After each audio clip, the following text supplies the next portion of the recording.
السلام علیکم. آپ کو پتہ ہے کہ ماشاءاللہ سے ہم حدیثیں پڑھتے ہیں.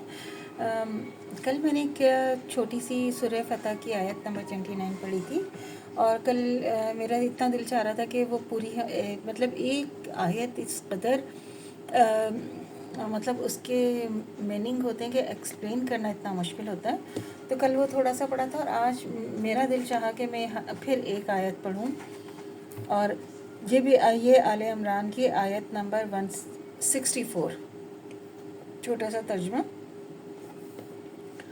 64 کی ٹرانسلیشن تھوڑا سا پڑھتی ہوں کہ پتہ نہیں آج کل میرا بہت یہ مجھے 2 دن سے اتنا اچھا لگ رہا ہے.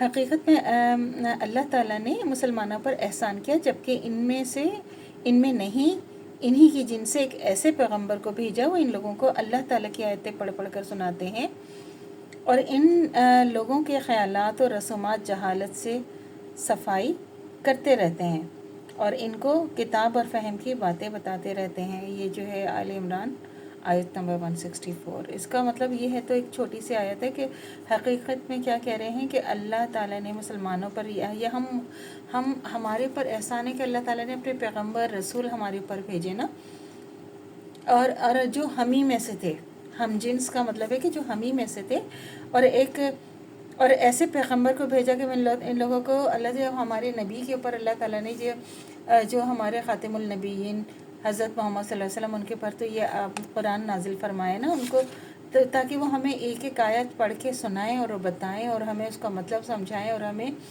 بتائیں کہ اللہ، کیونکہ قرآن میں تو اللہ تعالیٰ خود بولتے ہیں، تو تاکہ وہ ہمیں بتائیں کہ اللہ تعالیٰ ہمیں سے کیا کہنا چاہتے ہیں.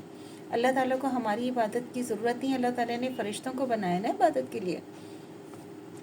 عبادت کرنے کے لیے تو اللہ تعالیٰ کے پاس فرشتے ہی کافی ہیں، لیکن جو قرآن ہے، اور جب ہمارے نبی ہمیں ایک آیت پڑھ کے ہمیں بتایا سمجھایا ہے، تو لوگوں کے جو ہم لوگ اتنے پہلے کتنی جہالت تھی، بیٹیوں کو زندہ دفن کر دیتے، عورتوں کا کوئی رتبہ نہیں تھا، تاکہ ہم جب قرآن آیا ہے، اسلام ہے، اس کے بعد تو عورتوں کی کتنی عزت احترام، لوگوں کو ایک دوسرے کی محبت، ایک دوسرے کے احساسات خیالات کا احساس کرنا، اور جہالت جو تھی نا اس کو ختم کرنے کے لیے، تاکہ آپ ایک ایک چیز کو سمجھیں. کیونکہ یہ جو ہے قرآن ایک عملی نمونہ ہمارے لیے، نبی کو صلی اللہ علیہ وسلم کو قرآن کے ذریعے ایک عملی نمونہ بنایا نا.